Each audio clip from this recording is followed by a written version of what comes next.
تقریبا 2 سالم بود، دستم با چاقو برید، دیدم که خونم آبیه. بابام گفت این دختر استقلالیه. خدایا جناب بهتون تبریک میگم.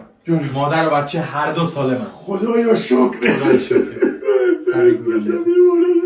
دکتر فقط این سوال جانم بفرمایید. بچه رئالیه یا بارسایی؟ هیچ کدوم، نه رئال نه بارسا، یا دورتموند یا سپاهان یا النصر. چرا؟ خون بچه کاملا زرده. زرد بود؟ بله. حالا سخت شد این کدوم میشه زرده؟ نگران نباشین، طبق آزمایشی که ما انجام دادیم چند لکه رنگ آبی هم تو خون بچه مشاهده کردیم. از اونجایی که شورت النصر آبیه، بچه النصریه.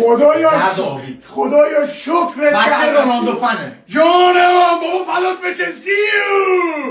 سیو بابا داره میاد. جان دکتر خانم مرسی. قربان شما ممنون. من النصر بخورم خدا